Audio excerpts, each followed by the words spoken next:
few minutes. There are a couple of our presenters that haven't gotten here yet, but Why are we so far away? I don't know. Do you want to move? If everybody wants to take a seat, we're going to get started.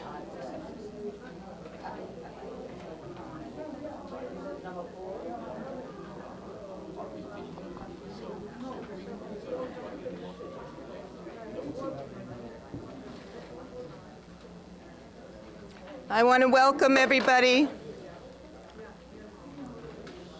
and I'm so happy to see that so many people came out tonight. Louder.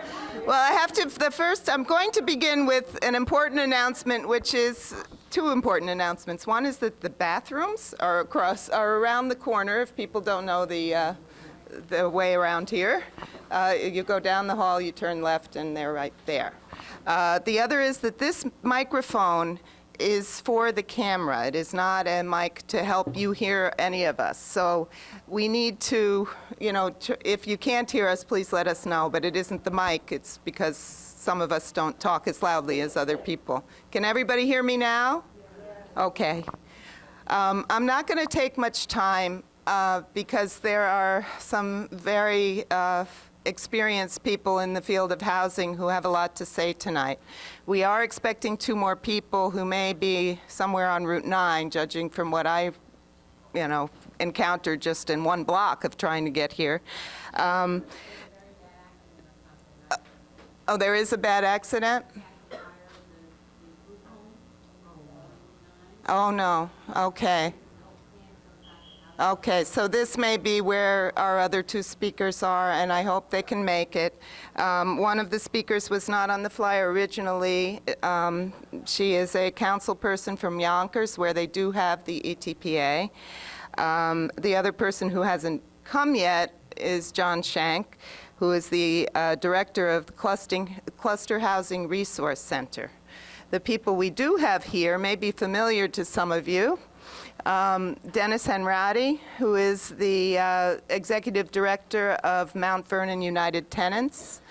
Emma Lofton-Woods, who is one of the tenant representatives on the Westchester Rent Guideline Board. And Gordon Albert, who is here. He works here in Ossining. He's the executive director of IFCA. Which now is going by two names. One is the Interfaith Council for Action, which was its name originally. It's also known as Innovations for Community Advancement, so you may have seen that name as well. The event tonight is sponsored by many groups.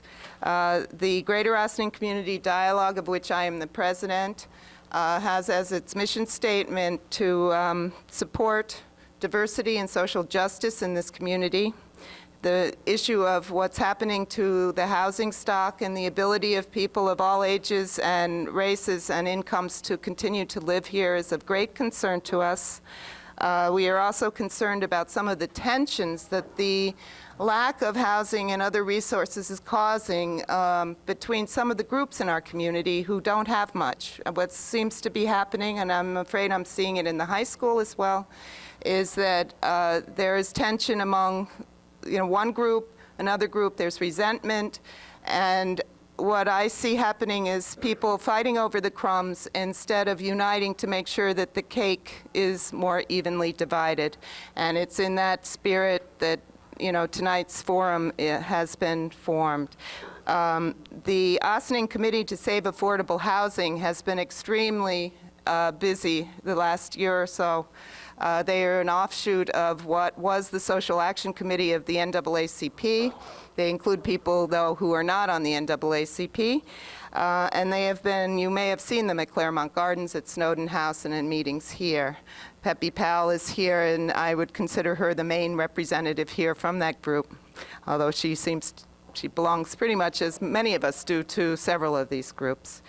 The Friends of the Master Plan, Bill Cowan, I am pointing out there are several people who belong to that group who are here. They have been working to get the village to look at the need for a master plan instead of continuing to have one development here, one development there. The need to include affordable which should include workforce and low-income housing in that master plan, is something that we all need to discuss with the board, as well as with each other. Members of the Ossining NAACP have also joined in inviting people to this meeting tonight. The Ossining NAACP at this time is sort of in a suspended state, but its members have been continuing to meet and continuing to be very involved in the housing issue as well as in other issues in Ossining. The impact that housing will have on the diversity of our community and the justice that happens here, the impact it's going to have on the school children, on everyone, is so deep that, again, I really hope that we can start to look at the whole cake and divide it up in a better way. Right now, I would like to, Pepe, have I forgotten anything? The petition. Pepe Powell has with her two petitions, really, both supporting the ETPA. It's one petition. One is for Ossining residents to sign. One is for people who do not live in Ossining to sign. She's going to leave it on the back table. We will try to remind you at the end of the program to sign it. And if you also haven't done it yet, if you could sign in so we can get in touch with you. There is also a regular sign-in sheet just to know who is here. Oh, okay. Is this John? Hi, good to see you. Welcome. I believe we got here late because we are coming from La Mitad del Mundo. So my apologies. Have a seat. I'm glad you made it. We were wondering if you were in traffic somewhere. There was one more thing I wanted to say, but... Oh, hi. Okay, how are you? Well, both of our other guests have arrived now. We're just starting. And what I'm going to do is turn the mic over to Dennis Henrati, who's going to start the evening. Between this group, they will pretty much give presentations. I hope that they share more about what their organizations do, and then get on to what we can do here to assure that Ossining's affordable housing stock really grows, not only stays here, but grows. And I thank you. No, you should stay in your seat and pass around the mic. That's the problem, is this mic, otherwise I'm carrying you away.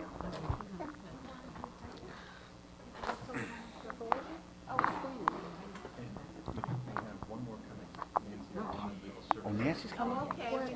Fabulous.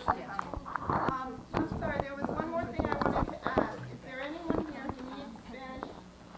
Could you help me ask? Si hay alguien aquí que pues beneficiara de traducción en español de lo de esta noche. Si sí o no. Si sí no hay problema, si no hay problema.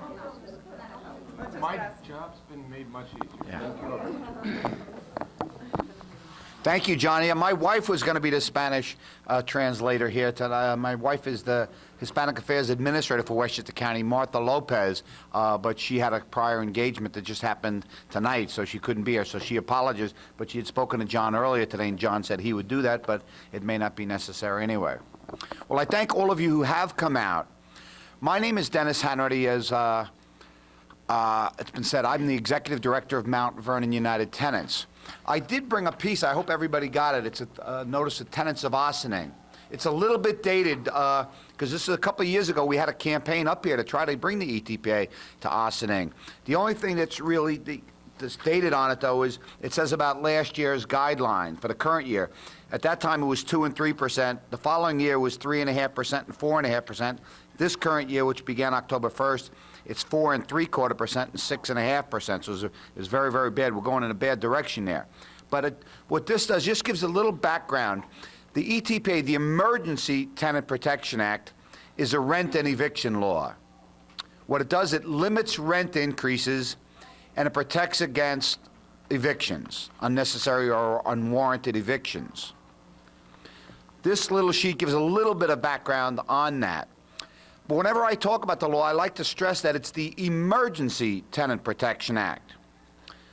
It's a New York state law, and the state legislature has determined when there is a less than 5% vacancy in the housing market, in the rental housing market, that constitutes an emergency. Now, we all probably remember back in high school or college taking elementary economics courses about supply and demand and how supplies and demands work. And that's exactly why we have the ETPA, the Emergency Tenant Protection Act. Because if there's a functioning market, people don't like you go to a store, you don't like the pair of pants they're selling, you go across the street or down the block to another store and buy another pair of pants. Because you have opportunities, you have chances to buy other things. But in a housing market such that we have here in Westchester and that we have here in Ossining, people don't have those chances. They don't have those opportunities. And the state legislature recognized that in 1974, that there was increasing competition for limited housing. Who's heard of the old rent control law? Okay, the old rent control law was passed after World War II, mostly to benefit returning vets. There was a very tight housing market to make it so people who were coming back, getting back on their feet, they could afford where they lived. That law went, the old New York State rent law, the emergency housing rent control law is the actual title of the law. Once again, emergency. That law was terminated in 1971. After rent control was ended in 1971, there was tremendous speculation by the part of landlords, rent gouging, people being run out of their homes, mostly in New York City, but here in Westchester also. In response to that, those actions by landlords, throwing people out, raising people's rents, doubling and tripling people's rents, the state legislature passed the Emergency Tenant Protection Act in 1974. A very comparable law. The Emergency Tenant Protection Act covers communities in Westchester, Rockland, and Nassau that adopt the law. It's a state law by local option, only for communities within those 3 counties. New York City has a very comparable law. It's called the Rent Stabilization Law. Very similar to some minor technical differences. But we don't have to worry about that tonight. People very often refer to rent stabilization as ETPA, and people can do that as a generic sense. The ETPA very often is called rent stabilization. Actually, rent stabilization is the actual law in New York City. And we do have a sixth panelist now. Nancy Marone, a staff attorney for Legal Services of the Hudson Valley, who does some great work on housing issues here in Westchester County, has been a great ally of mine over the years, and I know she's working very closely with Pat and John and Yonkers on a number of issues, and so she'll be making a presentation also. So the state legislature in their wisdom, and the governor at that time, Hugh Carey, signed the Emergency Tenant Protection Act and rent stabilization in 1974 to prevent, as it says in the law, speculative, unwarranted, and abnormal increases in rents. Now, these kind of increases happened because there wasn't a functioning market. People didn't have choices, and landlords knew that. When a supply is limited, as it was in available housing and affordable housing, the demand is easily manipulated. And that's what was happening in those years between the expiration of the old rent control and the establishment of ETPA. 18 communities in Westchester adopted the ETPA in 1974, shortly thereafter. And those are most of the big cities, Mount Vernon, Yonkers, White Plains, New Rochelle, but a lot of the other smaller communities along the river. Tarrytown, Sleepy Hollow, Eastchester, a lot of communities, 18 somewhat communities. A couple of years ago, there was a real problem in the town of Croton-on-Hudson, and my office got a call that a new management company from out of town up in Rochester, Home Properties, bought a major property there and started trying to really jack people's rents up. So I got a call from residents there and actually people from the town board, from the village board. And I came up there and I helped the tenants organize, and lo and behold, the village of Croton-on-Hudson passed the Emergency Tenant Protection Act, which we thought was wonderful. It was the first new community in almost 30 years to come in and adopt the law. Subsequent to that, I got a number of calls from people in Ossining, from people in Peekskill, and from people in the town of Cortland. They too were having difficulties. some of which are from the same management company up in Rochester, New York, Home Properties, and they bought some properties here in Ossining also. But what seems to have happened in this housing market, housing's hot up here now. These are nice river communities, some old, nice housing where people have lived for generations or have long family ties. All of a sudden, this is being targeted by real estate speculators. Now, I know there was a big meeting last night here with your friend of mine, Louis Capelli, about making a luxury development on the river. So this is a hot community. Westchester County overall is experiencing a housing crisis. There's a lot of good groups in Westchester, and you'll see some speak tonight, like Gordon Albert, my good friend from IFCA.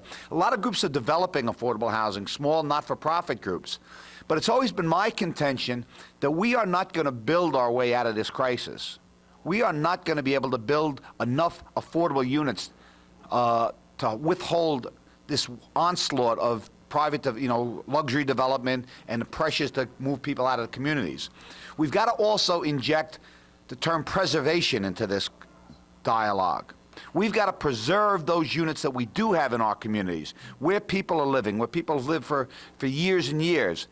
We don't want to see that housing go the route of the luxury housing, see people take it over and jack up rents double and triple.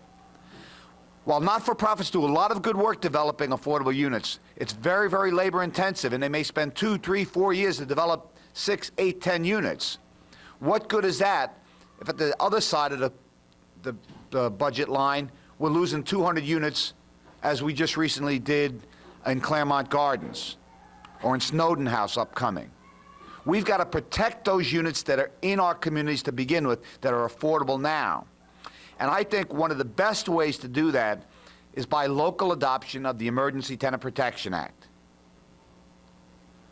Housing built before January 1st, 1974, 6 or more units in a community that adopts that law is protected by that law.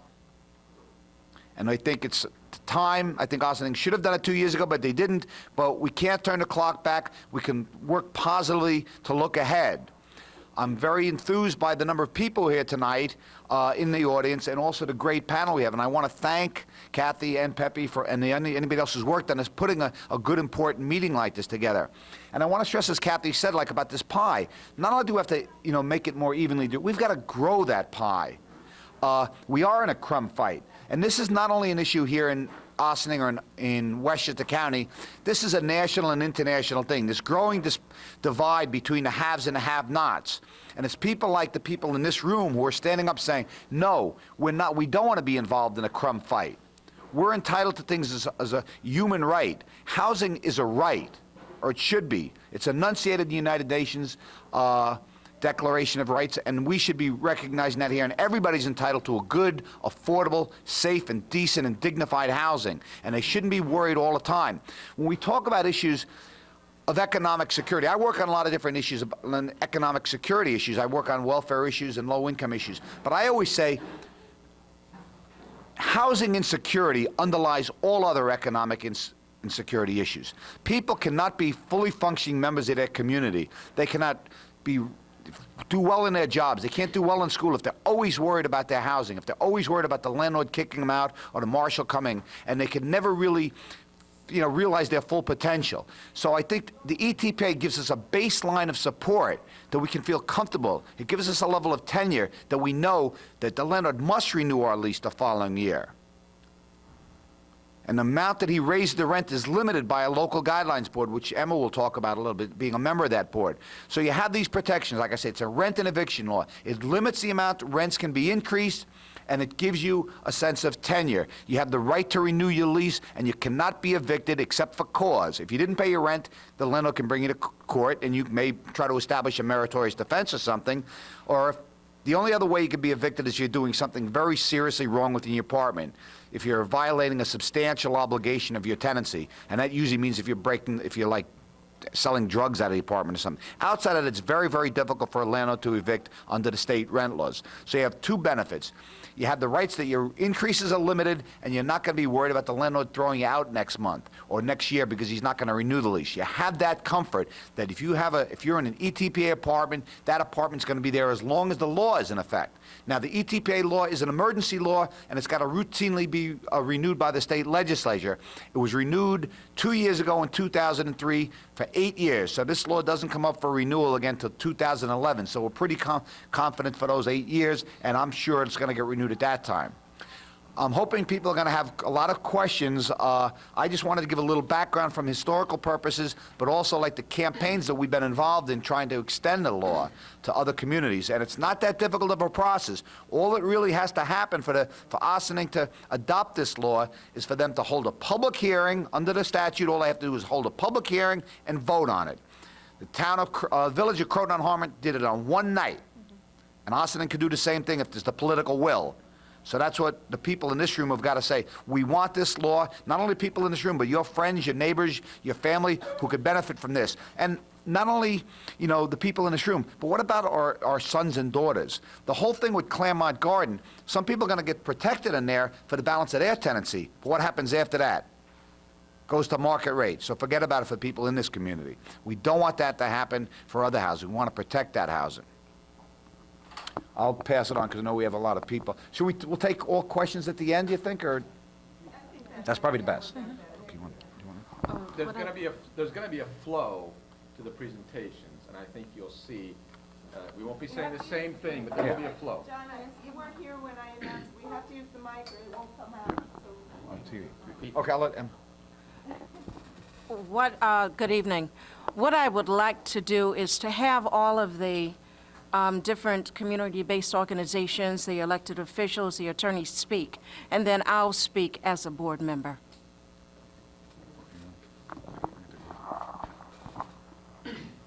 Hi, my name is Gordon Albert. I'm the Executive Director for Interfaith Council for Action here in the village of Ossining.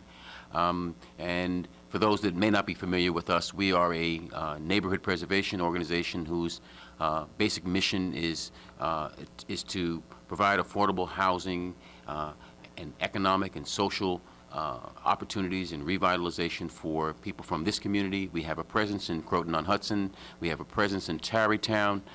We've been in this community for about 37 years. We develop and manage and provide maintenance and market affordable/workforce housing in this community. And I'm pleased to be here tonight. I'm really looking forward to the question and answer period. I think any one of us that are here probably could talk at length concerning who we are, what our organizations are really all about, and what we think about the Emergency Tenant Protection Act.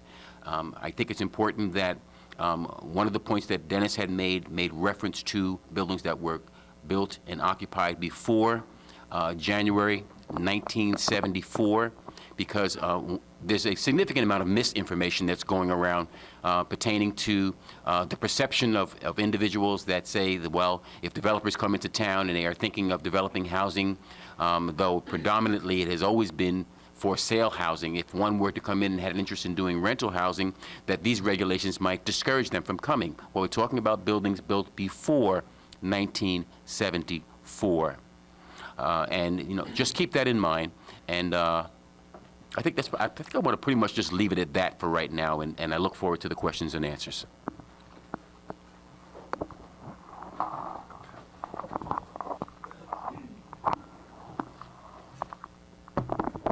Good evening, everyone. Is this really on? If you weren't here for that, this is just for the camera. Oh, okay. You have to project. Okay, my name is Pat McDowell, and I'm the city council person representing the 1st Council District in the city of Yonkers. And I'm joined here this evening with John Shanks from Cluster and Nancy Marone from Westchester Legal Services. And we have developed this partnership that we are actually traveling throughout the county and in New York City, trying to preserve our affordable housing stock. And the way we joined together was when, in my community, we had an apartment building which consisted of about 80 people who were about to lose their project-based Section 8 housing. We believe that it was an attempt by HUD to try to remove some of the houses from off their housing stock.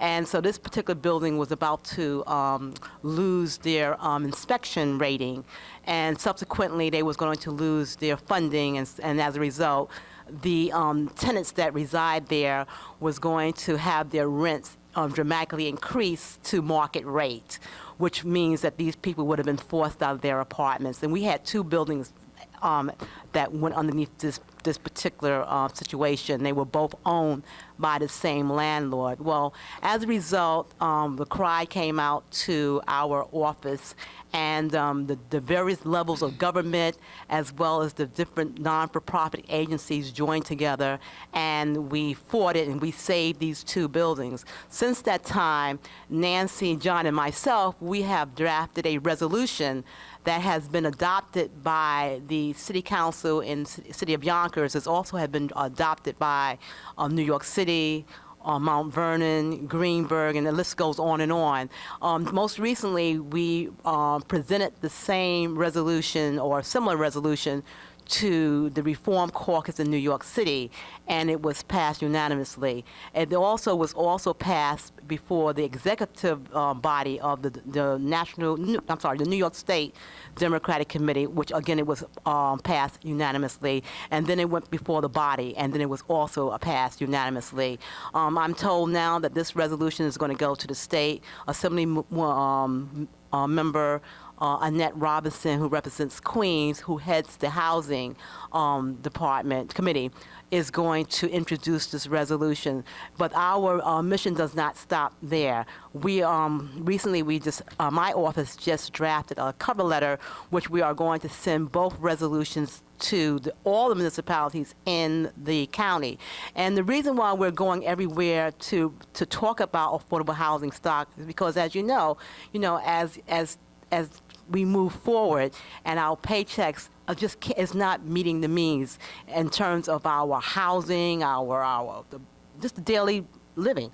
And I'm not talking extravagant. I'm just talking about basic needs. So affordable housing stock is very, very important. And we're not talking about enhanced vouchers, which Nancy refers to them as, and she's going to speak to a little bit more on it, as sticky vouchers, because as Dennis had mentioned before, if you have an enhanced voucher and that person moves and they move out of the state, you still are, that apartment goes back to market rate. So you're losing little bit by little bit your affordable housing in our communities. And what we have to do, we have to preserve our affordable housing stock, not only for ourselves, but also for our children.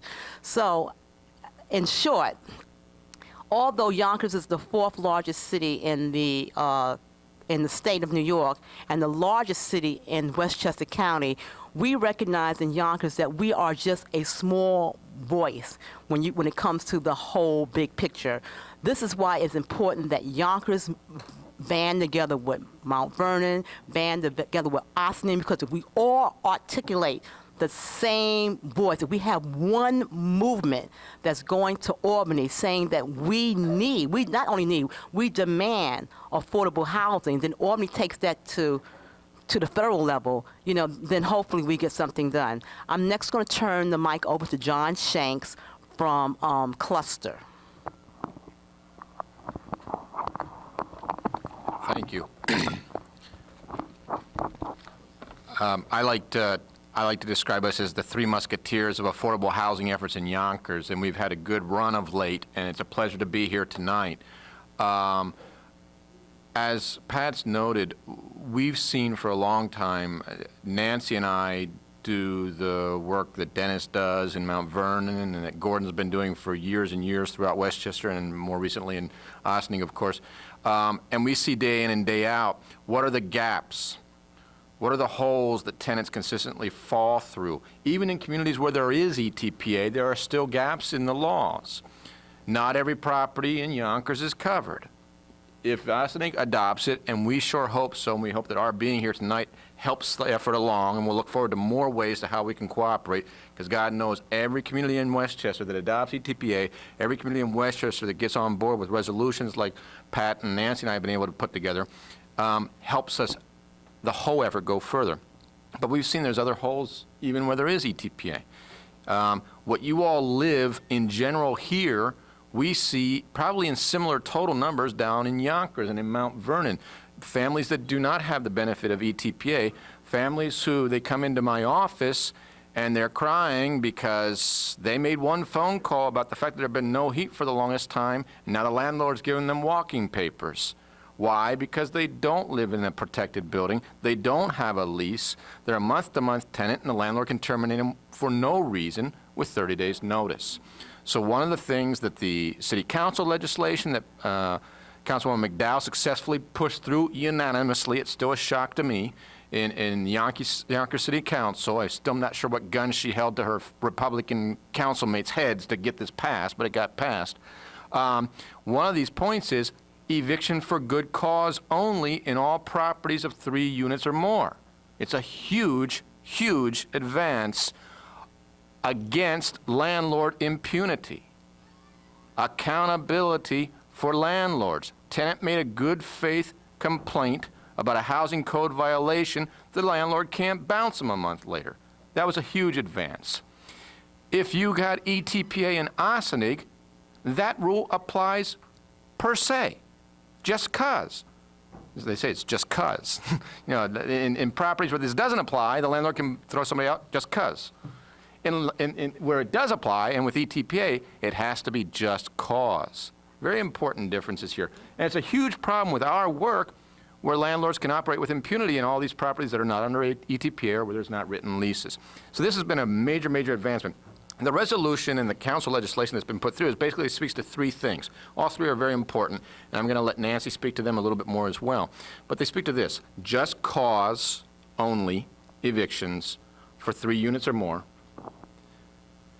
No income discrimination for renters. Landlords can't, green is green. It doesn't matter how the $500, $700, $1,000, $1,200, however many dollars a month the rent is, gets paid. Green is green. So if a person is receiving rental assistance through DSS, that's the same green. If a person has a Section 8 voucher, that's the same green. If a person has is a person with AIDS and has a rent supplement program through one of the AIDS supplement programs, that's green. Landlord doesn't have an out to practice discrimination against the working poor, the disabled, the minorities, and others that they may have practiced discrimination to when they could get away with it in the past. Landlord can't use the source of money to discriminate against those tenants. Major, major important point that Dennis has been very active in also trying to get one across at the county level and other areas. And 3, full-blown undergirding support and pushback against HUD and any others who are trying to undermine the support for affordable housing. We lived it in Yonkers. It's being lived in other communities throughout the county and the state and the country. There is a pullback. The term is starve the beast. There's people who believe that there should be much less in the way of services and programs and resources for the poor that need it, and the working poor that need it, and the middle income that need it. And we're seeing it play out like we saw in Yonkers. Well, if you can't get it through the front door, let's sneak around through the back and try and take it away from them when they won't realize it. And it was only because of a massive mobilization and because of the sympathetic people whose housing was being threatened.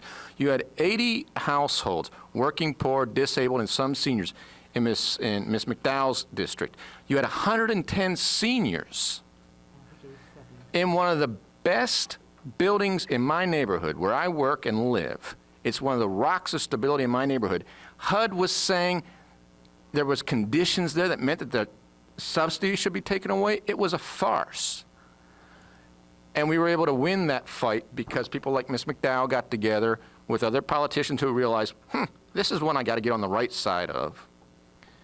And we were able to help the tenants organize, and they got good legal resources, and it proved to be a winning combination. So these are fights that can be won. But you know what? If we win them in Yonkers and lose it in Ossining, they're going to keep realizing they can get us community by community. And this is a much bigger fight than Yonkers or Ossining or Mount Vernon. It's even bigger than Westchester County. But we at least got to be able to show we can get our act together at that Westchester County level and keep carrying the fight forward. So I'm going to pass it on to our faithful colleague from Legal Services for some more details on the legal front. Thank you. And thank you, everyone, for the opportunity to be here tonight. I've been an attorney with Legal Services of the Hudson Valley in the Eviction Prevention Unit for about 5.5 years now. And my concentration of practice is in the cities of Yonkers, Mount Vernon, and New Rochelle. And just about the best thing my clients have going for them is the protection of the ETPA. People who come to me and tell me they live in a private family, 2-family, 3-family dwelling, less than 6 units, Dennis described to you before that it's typically 6 or more unit buildings that are covered. People who live in this housing basically come to me desperate. I can't assure they're going to get a lease renewal. I can't assure too much for them. There are people who come even without a written lease. So I basically look to people in ETPA apartments as very much the gifted and lucky people, all right? And I counsel people all the time to try to find apartments that are located in these kinds of buildings. If you can't do that, the next, obviously, equally good housing is federally subsidized housing. We try everything we can do to protect those tenancies, knowing how valuable they are to people. In these tenancies, you have the protections of the law behind you. You have administrative procedures in place where people are actually entitled to hearings before DHCR to discuss whether or not there's been harassment of a tenant, whether or not there has been a basis for a reduction in rents because of a reduction in services. There are a lot of things that actually can come out of the fact that you live in a rent-stabilized apartment. There are things that just are not tolerated. So it's very important to get those kinds of protections for you. One of the things that you've just heard John and Pat speak about is this sense of unity that really is going on inside of the city of Yonkers. This was a very sympathetic cause, these buildings that we're speaking to you about. We refer to them as 50 St. Andrews and 28 Lamartine. There are battle cries, really. And essentially, it was the battle cry that led the city of Yonkers to really, stand up and say, you know what, we are there for you. And that battle cry was really sung by Patricia McDowell. I cannot tell you how important it is to have at least one leader, and I have to also mention, and Sandy Anabi was there right at the beginning as well. She represented tenants in one of the other buildings. But these 2 leaders took it upon themselves to make sure that everybody else took notice of this issue. So together, they went and they got the mayor involved, the deputy mayor. Nick Spano was at the initial meeting with the tenants. I think Mike Spano, there wasn't a person, Jose Alvarez, everybody had come to that meeting because Patricia McDowell and Sandy Anabi made sure that everybody knew what this issue was. It would have been not really politically cool to not be there. And that's the kind of thing that you want to do. You want to make your leaders aware that this is the cool place to be, that this is the forefront of where your society is going, that this is not the past, this is the future. And that's really what the city of Yonkers actually decided to do from my perspective. And I think it's a pretty objective perspective. I'm coming at from the very discriminating, point of view, which is basically I want more and more and more protections. So I think I have a pretty good, basis for stating what I've just said. So in that sense, it's very important to have that unity, number one, amongst the tenants, and then you've got to get somebody in there to triumph your cause. And that person you have to support with every ounce that you've got in your body. The tenants at these 2 buildings, when they see Patricia McDowell walk into the room, Sandy Anabi walk into the room, it's a standing ovation. That's all it is. I mean, anything they can do to help them is just, not enough. They'll absolutely, it's that kind of thing. You really need to take care of the people who take care of you and let them know that you're there for them. And that empowers them to actually help you even more. So that's a very, very critical piece in that whole process. In terms of, this concept that everybody's entitled to housing as a human right, when we went before the Reform Caucus of the Democratic Committee in New York City, I said this, and it's actually in the press release that Ms. McDowell, circulated to the different various newspapers. My quote, I said, housing is a human right, the UN says so. And, somebody said, well, exactly what are you speaking about? Well, it's right there in the International Bill of Rights. Okay, and then when you see the different kinds of things that have, come out of that, statement that housing is a human right, The UN actually had to write a special document to describe and clarify that they meant it is a human right. And they talked about that it's human dignity that we're talking about here. It's not just something over your head. It's decent, it's affordable, and it's healthy and safe so that you can actually live your life in dignity. And that's what we're actually talking about here. So it's time, and I think the time is here. Ms. McDowell was successful in getting that resolution passed at 3 levels in 1 day, unanimously at each level. Now, if that doesn't say something to you, I don't know what can. It's telling me that people are ready now to listen, take heed of what's going on. In New York City alone, you see Mayor Bloomberg has essentially, as one of his, founding, causes and so forth for his reelection, is basically sitting there saying, look at all the number of affordable units I've helped develop. Well, when was the last time you heard somebody talk about housing as one of the great things that they've done? It usually doesn't come to the forefront of their speeches. Well, now it seems to get some people's attention. So that's the kind of thing that you need to do. You need to tell people, yes, do not bury this issue. Don't obfuscate it with a whole bunch of other kinds of silly politics. We don't want to hear your backbiting comments against each other. Let's talk about what really matters here. We're not going to tolerate that kind of political jargon. It's not of interest to anybody. Let us know where you stand. Let us know what you're going to do. So this is really a key time for you to be discussing this right at election time. In case you have, I'm really not so familiar with who you're voting for here in the town of Ossining on this election, but whoever you've got a chance to grab an ear from, you need to do that and just say, if I vote for you, what are you doing? Because as soon as you're there, I'm going to be saying hello, remember me, and that kind of stuff to let them know you need some action. And with that, I'll pass it over back to Dennis, to Imogene. Excuse me. And then I'll be glad to answer any questions that you might have. Oh, Emmy. Okay, I'm sorry.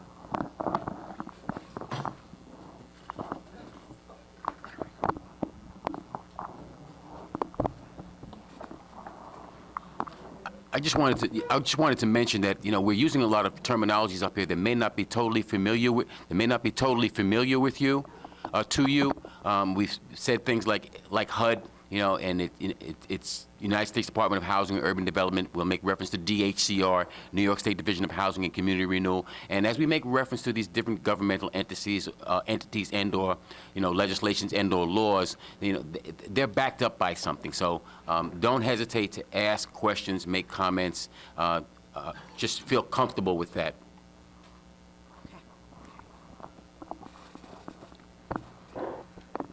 All right. Well, good evening, everyone. And though we are told that the microphone isn't for hearing us any better, I'll try to speak as loudly. Okay. No, I wouldn't mind that at all. In fact, I wanted to do that. Yes. It may not be friendly to the mic. You have to take it with you. That's all. I may have to take the mic with me. Okay. Walk around, you can do. Yeah. And I agree with my brother here that I don't want to feel disconnected from the audience. I am Emma Lofton Woods. I am a tenant representative on the Westchester County Rent Guidelines Board. I was appointed to that position January 2002. I live in a rent-stabilized apartment. I'm going into my 32nd year at 300 North Broadway in Yonkers. And I bring that up because just like the elected official here, the attorney and John, have spoken of the different issues and the plights of tenants in Yonkers, I also have our story. During the latter part of the 70s and the 80s, a co-op conversion took over the city of Yonkers as if it were a new game in town. And indeed, it was a new game. It was a game called profit. And what that did was eliminate affordable rentals. I fought against that in my building. My building was co-opted illegally. It was converted. We were all 25 families facing eviction. We faced homelessness. I don't know if anyone in the audience has ever been in a shelter, if anyone has ever been homeless. You know what a nightmare that is. You know what a violation of your humanity that is. We faced it. I organized our tenants, those 25 families. We went to Yield, we went to Cluster, we went to whatever organizations that would give us assistance. We went then to the Attorney General, got an investigation, overturned the eviction plan to a non-eviction plan, prevented the sponsor, the owners of those buildings whose names I won't share because I do want to get home in one piece. But we prevented them from selling or renting apartments for 2 years. They were fined heavily by New York State. I share that with you because there is a need for affordable housing not only in the state of New York, but all over the nation. I've just returned from the Gulf states as a Katrina volunteer in the city of Mobile. There are 40,000 individuals there that live in low-income housing that you would not want to go into. So it is not just limited to New York State, it is a national problem. And when I say a problem, it's not something that we can just turn our faces at. We need to address it, and we need to address it head on. Now, you've heard a little bit of my history. As a board member of a 9-member board for the County of Westchester, there are 2 tenant representatives, myself and Jay Shapiro, who is not here tonight. There are 2 landlord representatives. I prefer to call them building owners because I don't want to give them the honor of even acknowledging them as a lord. They are building owners. There are 5 public members. Those public members are supposed to be down the middle, not leaning towards the tenants nor leaning towards the landlords. However, year after year, and before I was appointed to the board, we saw that the representatives that were public members were also landlord supporters. Since Jay Shapiro and I have been on the Westchester County Rent Guidelines Board, we've been successful in deliberating and voting on low increases. Unfortunately, this was the highest year, or the year with the highest votes. I was not at this meeting, the meeting that they discussed or deliberated the increases. I was on deployment in the Gulf states. Unfortunately, we have members that can manipulate schedules so that it is to their advantage, we'll say. I was not there to vote. Now, sometimes you can feel so insignificant, or people just make you feel that you're not that important. But to then receive phone calls while I was on deployment that it's your fault, you weren't there to vote for lower increases. Well, I look at it this way: count your blessings. Count your blessings. We have roofs over our heads, and we want to keep those roofs over our head, and we want to then secure roofs over your head by making certain that Ossining adopts an ETPA for all of the apartments here that fall under these guidelines. As a Guidelines Board member, I do have a vote. As insignificant to some as it is, I do have a vote, and that vote is important. But that vote is even more important when I look out in that audience and I see, number one, the tenants that live in rent-stabilized apartments.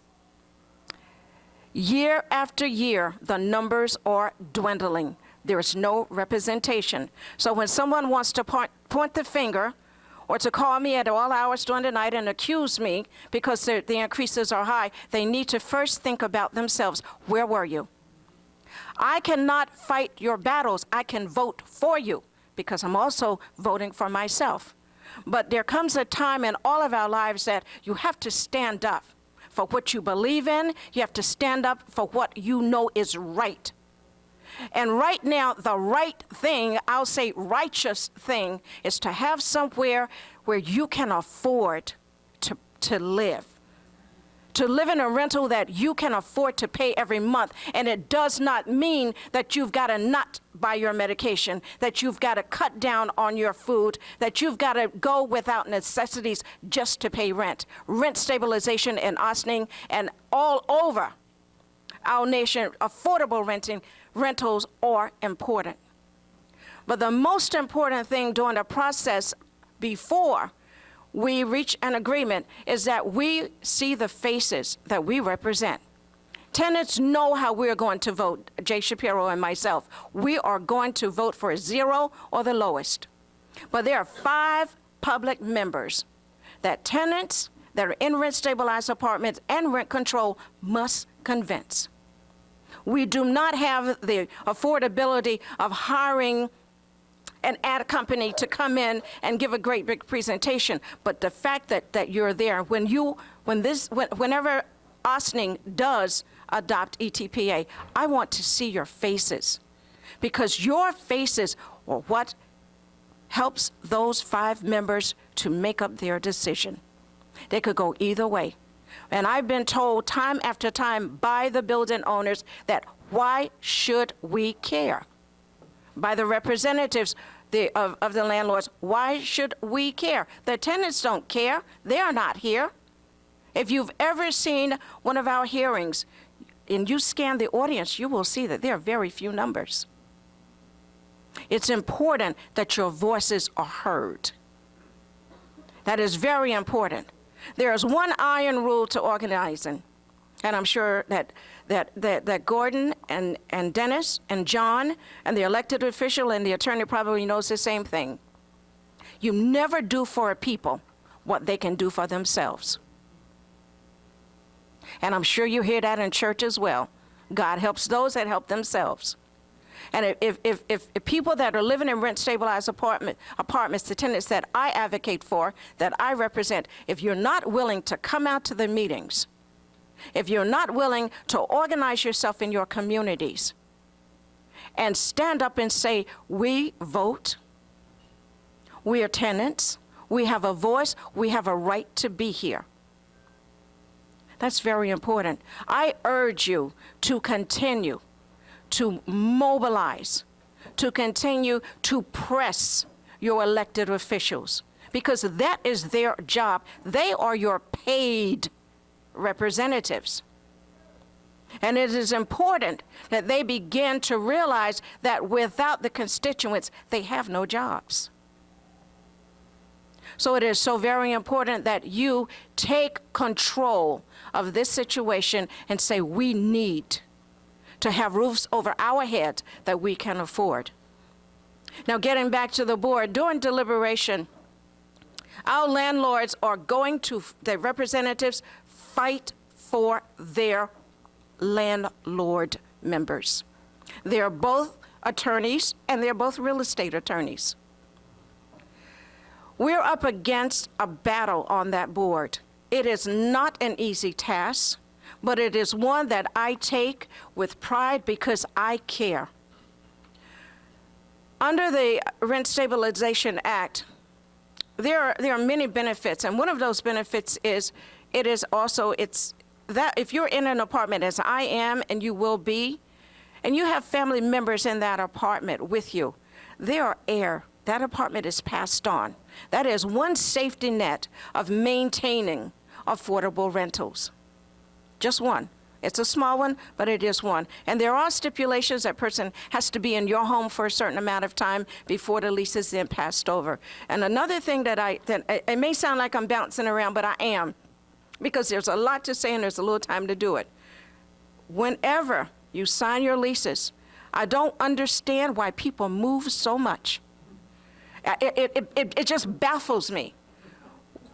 I see this in Yonkers, and by the way, Yonkers is, I read in the Herald State or the Journal News today that there are 19,000 rent-stabilized apartments in Yonkers. Not so. There's more than that. I'm in a cooperative building. There are many rent-stabilized apartments in cooperative buildings, and we don't see those numbers. So I'd say there's probably about 20,000 rent-stabilized apartments in Yonkers. That's affordable housing for a few, but we need more than that. And whenever the leases expire, which is a safety net under rent stabilization, don't take one-year leases.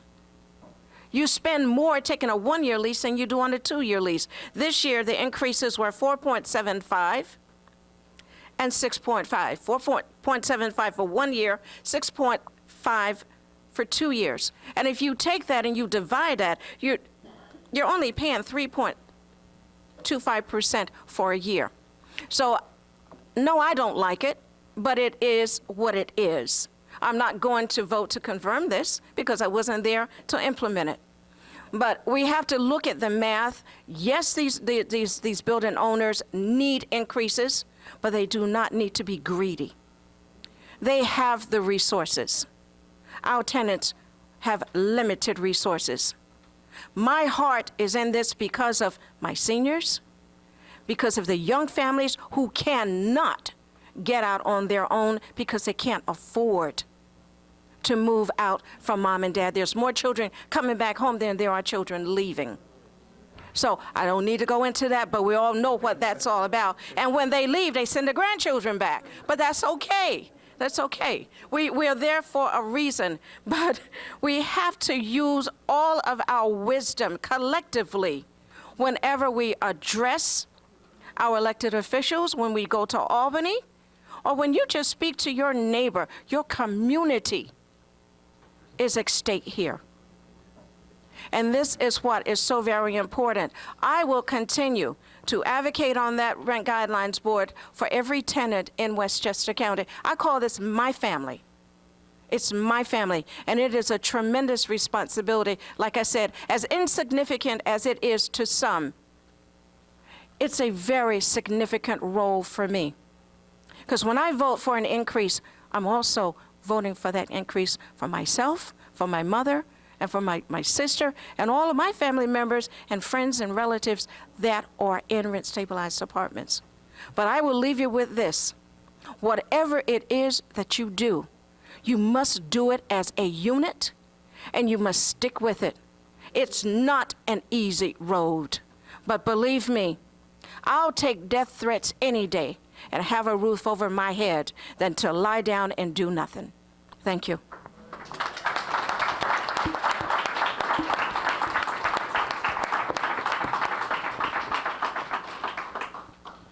Thank you, Em, and thank all of the speakers. Now, we'll just,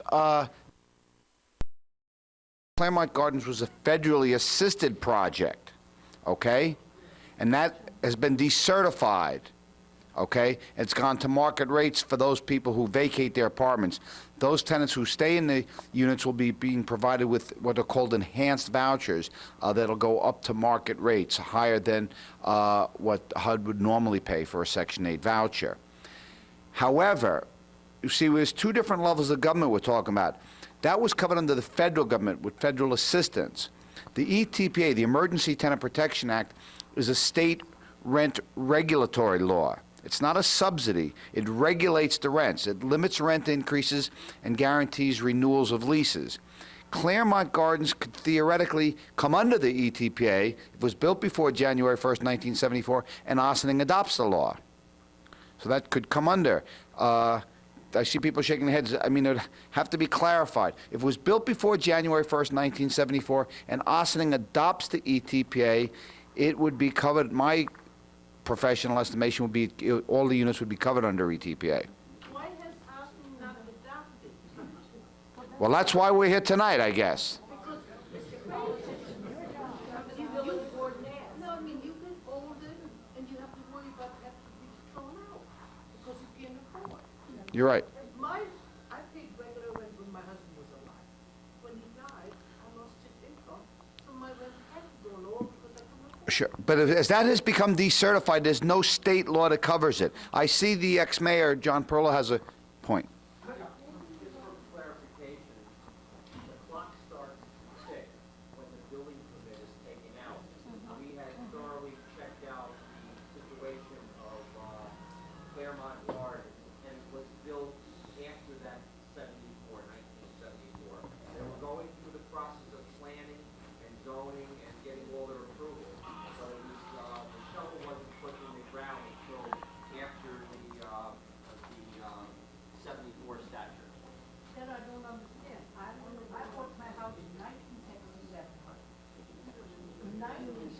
Okay. All right. But I can't debate this. Yeah. I don't have the documentation. However, we did thoroughly check that out, and they made the bar, so to speak. Okay. Ma'am, why don't we stay after the meeting and people can discuss that? We don't want to talk about individual cases right now. Pepe, and then, No, I was talking one thing, God addressed that, but one thing I was gonna suggest is that when people speak, we ask them to come up and take them. sure, could you bring the mic? You want to bring the mic to them, Pepe? Okay. But what I wanted to just say is that brings up the question that has come up here, that Claremont Gardens actually from our understanding, Claremont Gardens has the building occupancy certificate for October 74. So it makes it ineligible, and that brings us to the point of if Ossining adopts the ETPA, there will be some buildings immediately covered. But what can we do to further protect buildings like Claremont Gardens and Snowden House? Dennis, even though the project still continued maybe into 75 and 76, they made it under that January 74. It was after that. Yeah. Sure. All right, let me just respond to Pepe's question. She says, what can we do for those kind of properties, such as Claremont Gardens, that had a certificate of occupancy after January 1st, 1974? There is some miscommunication out there, and you know, people talk and things like that. My understanding is those buildings cannot be covered. There's some people have been talking about, well, maybe we can ask the state legislature to do something or whatever. The only way it would have to, individual state legislators could not do anything. The state would have to extend ETPA for later buildings, and I don't believe that will happen. That's I mean, I've been doing this for a long time. I don't believe it'll happen, but doesn't mean we can't try to do that. But the state law now is for buildings built prior to January 1st, 1974. Does anybody else want to speak on that issue? One thing I just want to point out is the issue about whether or not this building is subject to the ETPA, had you had that law in place, is not really that cut and dry, okay? When a certificate of occupancy was issued for the building, that's a nice date. You know, when did ground first break? You know, those kinds of things. There are a lot of different levels. A building doesn't just magically appear. You all know that there are various phases that a building goes through before somebody actually can walk through the door. So I would say that it's actually an issue for debate and for investigation as to whether or not that particular building would be covered. I haven't seen any of the building department documents, so I couldn't give you even the slightest bit of a suggestion as to what happened. But my guess is if people could walk through the door, there was an occupancy, certificate of occupancy for October, there's something going on in January. Okay, so I would not, say that's tossed to the wind. One thing I want to point out is that in jurisdictions that do have the ETPA, when you have a building that was either state subsidized or federally subsidized, state subsidized buildings are frequently referred to as Mitchell-Lama developments, if you're familiar with them. When they come out from under federal regulation, typically, if they are and have been built prior to January 1st, 1974, they will then fall in the jurisdiction of the ETPA, so that these rent, laws and so forth will apply to them. One of the problems that we actually saw in Yonkers, for instance, there was a building at 100 Harriet Street that was federally subsidized under this program called a 236. It's where people in the apartments have a subsidy that's attached to their apartment. What happened was the owner applied to HUD. It was all very fuzzy and so forth, what was actually going on. But when the owner applied to HUD to actually prepay the mortgage and convert it and sell it and so forth, they actually proposed with the new owner to do a renovation. So HUD actually gave the owner permission to almost effectively double those rents. So they went, for instance, I think it was a 2-bedroom apartment, might have been going for $700. And after HUD approved the increase, they were now going for an excess of $1,200. Actually, it went more up to $1,400, but the city of Yonkers intervened. The housing authority put pressure on the landlord and said, whoa. So with the housing authority's intervention there, they actually agreed to lower it somewhere in the 1,200 range. So, you know, these kinds of things happen. So you're saying, you know, what can you do to stop that? Well, you know, in that particular case, the building was mobilized after the fact. So it really was the kind of thing, when any of these things happen, tenants in place have to receive notice. Nothing can happen unless there's a year's notice. So there's certain things that have to happen with this notice. It has to be posted in a conspicuous place. It has to provide for public comment to HUD, those kinds of things, tenants and so forth. Inspection of certain documents, notice of what the proposed increases and changes and so forth will be. And that's the time. If anybody ever sees that in a building, whether it's a half a notice, because we saw it, most of the tenants said to me, either I didn't see the notice, or it was a half of a notice, you know, that kind of stuff. So either, you know, people are ripping them down or they're not posted all that well. These kinds of things can happen. You know, the requirements are not all that strict. It doesn't have to be behind a bulletproof glass, encased, container. So, you know, things can happen to these notices. But that's the time to get together and say, mobilize your tenants association, write to HUD, get all of your elected officials involved to say, no, stop right there. We can't go for these kinds of things. You have to start early in that process. And that's what happened with 28 Lamartine and 50 St. Andrews. Those tenants give them a lot of credit, ladies and gentlemen, because for all their smoke, they got in there and they brought the media. The Channel 12 was there at the meeting. Everybody turned out. The Office of the Aging for the City of Yonkers provided transportation to all the disabled persons to come in their wheelchairs. If you never saw such a gathering in your life, there were little children out front, don't make me homeless, HUD. You know, all these kinds of things with little cards. I mean, you never saw such a turnout. That was right at the beginning. The minute they got notice, that's what they did. So it takes that kind of intervention. When you do stuff like that, you make my job easy. Okay? That's the kind of case that I can help defend. But when you come in after the fact, it's difficult. Then I'm doing damage control. Yes. I have a specific question, but I'd like to share. Wait, come up, please. So the camera can get the information. I have specific questions, but I'd like to share. Dennis, you mentioned Home Properties, which is a very, very difficult organization to deal with. 2 years ago, they bought several parcels in this community, Sherwood House and Sparta Green. We had meetings in this particular room because the people that lived in those complexes got 100% increases, and they were only going to get a month-to-month lease, 3 months or 6 months. What we did, what the board did, was try to talk to them up at the municipal building, but they were fixed on doing this. What we ultimately did was I introduced the principals of that corporation to our building department, and I also gathered all of the property owners that owned all of the buildings that would fall under ETPA. We were successful in that negotiation. They reduced the rents by 50% and gave a 1-year and 2-year lease to at least let the people have a decision-making process of time to see if they wanted to stay in that particular complex. That board, our board, was ready to enact ETPA if that was not successful. I understand it's been quiet since that.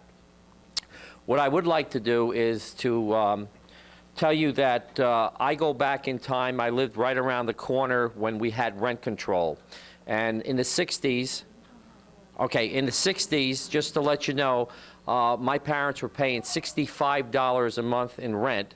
And after rent control went off, it went up to $130. So it's over 100%.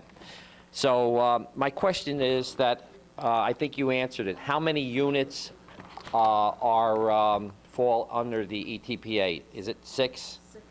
Is that 6 or more units? And how do you become part of the ETPA after an elected board decides that they want to participate in this ETPA. Do you take it from there? No, we don't. What has to happen, as I mentioned in my presence, to adopt ETPA, I said earlier, under the statute, there's a requirement to be a public hearing held. And anytime thereafter, the local municipal board, the village board, the town board, the city council can just pass a resolution adopting the ETPA. They send that message to the state agency that administers the law, as Gordon said, the New York State Division of Housing and Community Renewal. Then they send notices out to all buildings to be covered, and they then set initial rents, and they usually at whatever the rents are at that time. And they let landlords know then what the process is for then renewing leases and how they'll be subject to future guidelines. Can a future board terminate this? Can a future legislative board opt out of ETPA? I believe so. Oh, it Yeah, can. sure. Okay. None has in Westchester. What about the rents at that point in time? Let's just say somebody is automatically paying $1,500 a month rent, and they know that ETPA may be coming to the village of Ossining. Before that enactment, can they raise that rent and fall under that guideline of, say, $1,800 or $1,900 a month? They could try. It would be up to the DHCR, which would just establish the initial rents. If they could look at recent activity before then, and they could take that into consideration, they could resist that higher amount. And are commercial rentals part No, of this? no, no And my commercial. last question, what about a property owner that does renovations to a building and shows proof that they have expended X amount of dollars for roof, kitchens, bathrooms, and things of that? Yeah, that's very simple. It's called major capital improvements. Landlords covered under ETPA can get increases. The Rent Guidelines Board passes what are called annual adjustments for leases that come due that following year. They can raise their rent, whatever that is. But there's also other ways landlords can raise rents, one of which is what Mr. Perillo just talked about. It's called a major capital improvement. If a landlord does something that's a building-wide improvement that's depreciable under the Internal Revenue Service Code, he can then apply to the state agency to pass that cost along to the tenants. Linda? Come up here. We're going to ask Linda and people, but if there are people later who want to ask questions who either don't want to get in front of the camera or who cannot get up and come up front, please let me know and we'll try to get the microphone to you. Okay? Okay. Just to be clear, if you are in a building that then comes under the ETPA, is there such thing as a rent rollback? I mean, if your rent, say, was $1,500 and you're now under ETPA and they found out that rents across the board for, say, for a one-bedroom apartment were really $1,200, can there be a rollback?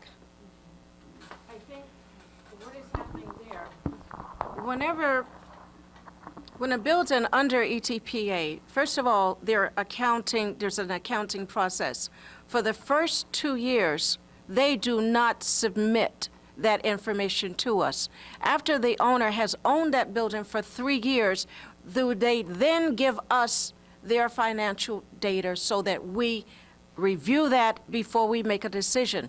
So if a building is just going under ETPA, you're not affording that landlord has, the owner has the right to not supply that information until the 3rd year. All right? So to answer your question, if the building is just going under ETPA, then that criteria has to be met first. To ask for a rent rollback and the building, and we do not even see the information from that building owner, I would say that the best way that I can answer this is to refer you to John Branca at DHCR, the White Plains office.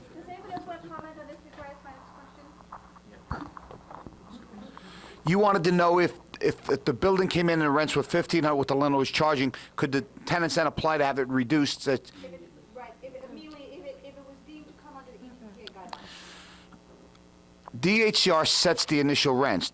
They could determine if there was an immediate increase beforehand and that was improper.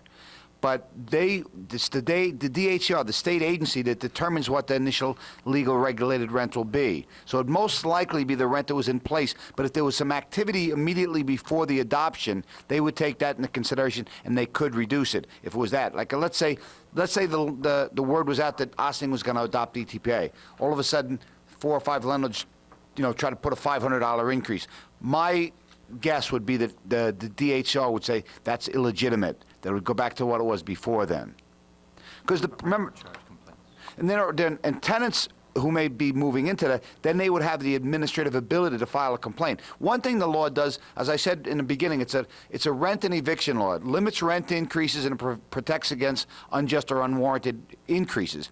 It also provides tenants with the ability to make various administrative complaints. If they think they're being overcharged, if they believe they're being harassed, they can make 2 different types of service complaints. If they don't have everything working in their apartment, or if something's not working in the common areas, they can file administrative complaints to the DHCR, and the DHR then could act on that.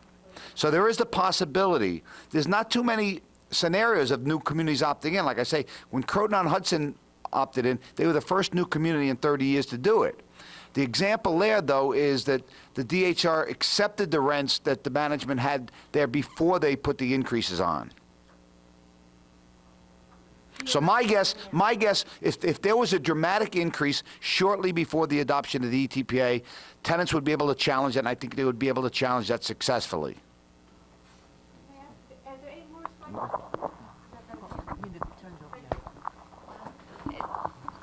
I agree with Dennis. All right, I haven't yet seen an instance of this, but I would say that it looks highly suspect if something like that happened. I mean, it's no brainer for all of us, right? But it also points out the importance that if you're going to take action here, do it quick. Okay, because if you let this thing sit around for year after year, they may hike up the rents so that it doesn't look so suspect. Okay, so when you make a decision to do something, do it. Okay, don't mess around, do it.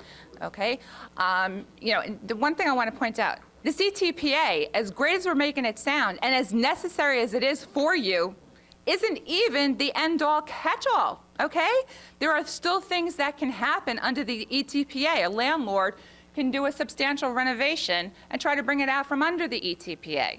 All right, there are certain things that would stop him from doing it if he hasn't managed the building correctly and he caused its own destruction, internal combustion. Those kinds of things would prohibit him from doing something like that.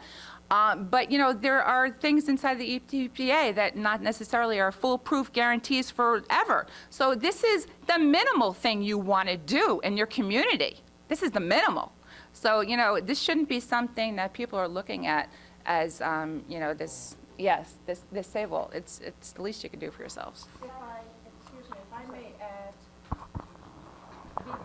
before I give information before I say anything that I am not certain of, I'm going to give you the phone number, and if you have it or you do not have the phone number for DHCR, which, by the way, is what the Westchester County guidelines.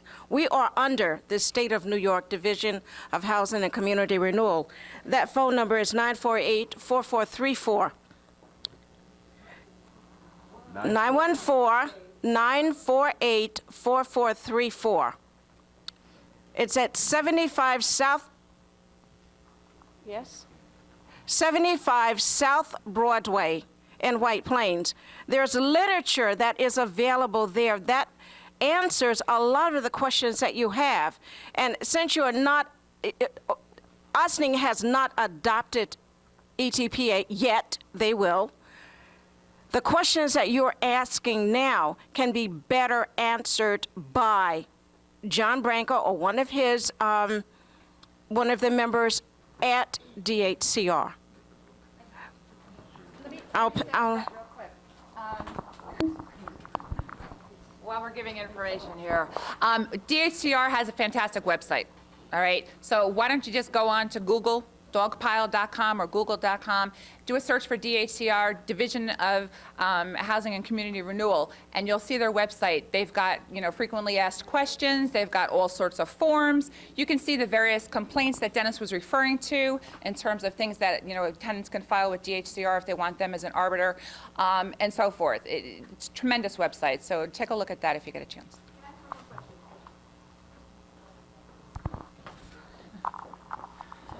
You've been giving a really valuable phone number. Is there a list that members of the audience can get that gives out the numbers of people on the tenant landlord board, their state senator, state congressperson that they can write to and get in touch with as well? Because if you're talking about intervention, one of the best ways is also to let your state congresspeople and your federal congresspeople know. So it would be really helpful to know if there is such a list that people in the audience can get.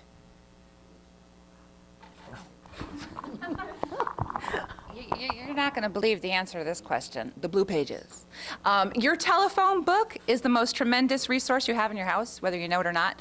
The Blue Pages are organized at the city level, the state level, the county level, the federal government level, and you will find in there every single person you need to know. But look inside of there. One of the other things is that on the internet, again, I mean, just as a general, just a question here, how many people have access to the internet? Okay. All right, so we're only talking about half.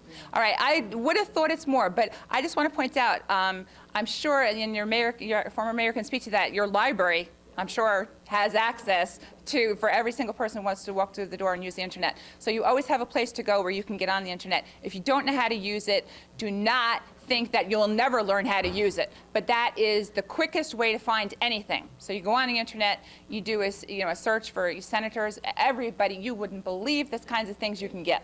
Okay, you'll get everybody, a name and address, office, the localities, Senator Clinton, Schumer's and so forth, they have different offices in New York City, Westchester County, and so forth for you to contact them. You'll find anything you need to know. Westchester County Board of Legislators, et cetera. I wanted to piggyback on something that was said, though, because it's very important. And Emma Jean's right. In organizing experience, we've all had this. It's not that you're all going to become experts on ETPA and DHCR and all of these other acronyms that you'll get down well.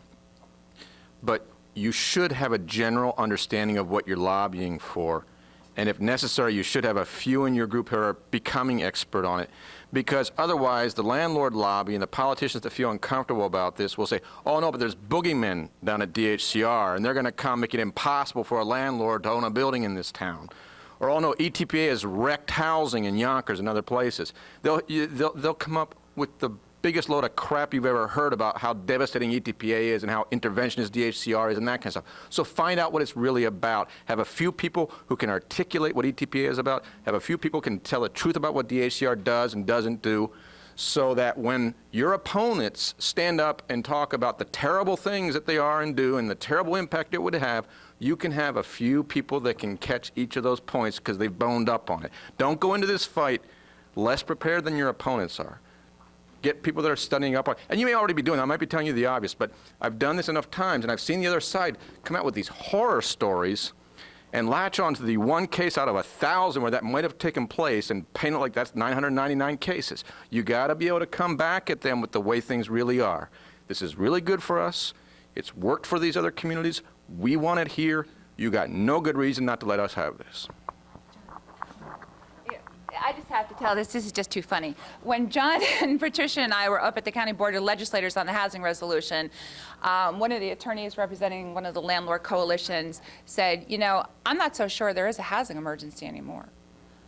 Okay, so in that respect, don't expect that these things aren't going to be said. They will be said. The ETPA, the fundamental premise of the ETPA is that there is a housing emergency. So when somebody asked the question before, can you come out from under the ETPA, I think former Mayor Perciola, you asked the question. Yeah, you basically declare there's no more housing emergency. So, and don't anticipate that the landlords bar, they are organized, they do have a lot of money, and they do have a lot of attorneys, okay?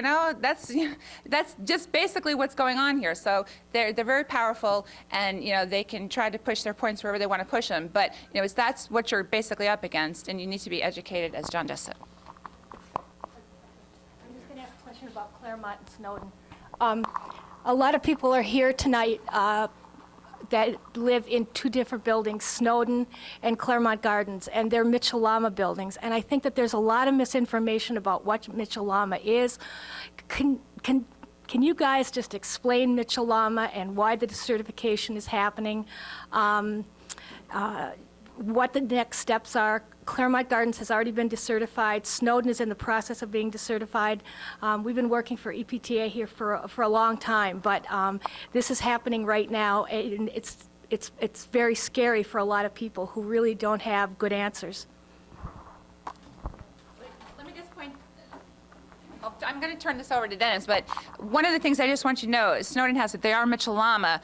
Essentially, there was a very important case that just was published this past June, I believe, but basically just said what I said before, which is that when a Mitchell-Lama building comes out from under Mitchell-Lama's rent-regulated status, it does fall into the purview of the ETPA. So that is something you need to know, and that's not going to change. Not exactly. In the city of Yonkers, if I may address this, in the city of Yonkers, we have Philip C. Towers, 50, 80, and 100, that was also under Mitchell-Lama. They thought that they were going under ETPA. They did not.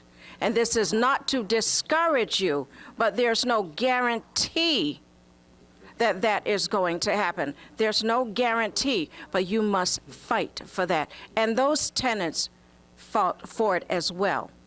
But the management that took over those buildings opted out of it. You want to speak? Because there was an exception there, right? And it was sold. You know, again, I think that the exception that might have occurred here, again, is when there is this substantial renovation and so forth of the building, okay? And I think that may have been what actually happened in this instance. So in general, the rule is, yes, it will fall under the ETPA, but there is this exception. Again, even within the ETPA, there is this exception that if the landlord does this substantial renovation, that he's entitled to come out from under the ETPA. So there is this caveat built in there that when the landlord invests all this money, that he should get some return on his investment by the way of a rent increase. So you're constantly dealing with that threat. The thing to watch out for is when you have a building that appears to be perfectly fine, and a landlord goes and gets some very low interest mortgages from HUD and a lot of other different organizations from the state, DHCR, or everybody else, to make these renovations. When you say, well, excuse me, you know, the plumbing was fine, you know, but now, you know, you're telling me that I need a whole new kitchen, a whole new bathroom, and everything else. So those are the kinds of things you have to watch out for. You know, updating, maintenance, common things, you know, to avoid everyday wear and tear effects on a unit are fine. But there were some very hefty, strong, solid buildings that were built in their days, okay? And, you know, they don't necessarily need to be entirely revamped. So you got to watch out for stuff like that. There's some tenants who had a question. Okay. I'm sorry, I just want to ask very quickly, 5A5 exempts everything built after 73. Is this different? Yeah. Okay. Okay, that'll be next. If you want to. Okay, go ahead. My name is Ethel Monroe, and I live in Snowden House. I was born in Ossining. It's rent subsidized, of course. Now, all of a sudden, Tuesday evening, there were 5 men here telling us what they wanted to do. Why? We're poor. We need help. And there's a stigma because you're rent subsidized? And this is Ossining? I was born and raised here, and it's wrong.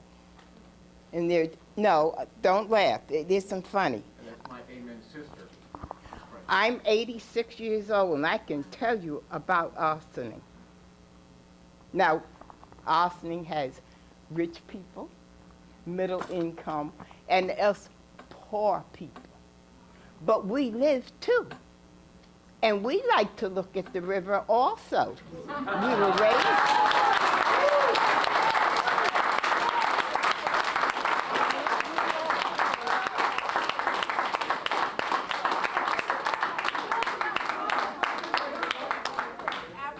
We don't have to pay to look at the river, but we do go to work.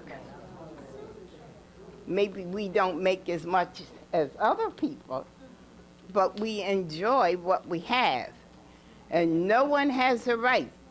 If we have the right to vote, they do not have the right to take our homes away from us.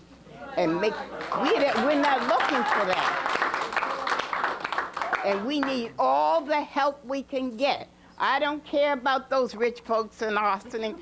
I care about me and others in the same position as I am in. And we need that help. Now, y'all better raise it. This is no joking matter. It's serious. We are human beings, and we need all the help we can get. And when it comes time to voting, you better know who to vote for. You vote for those that are going to help you. Thank you. You're welcome. I just wanted to tell you that was the financial consultant and the owner who came to tell about what was going to happen, and they didn't notify me about the activists, but all the village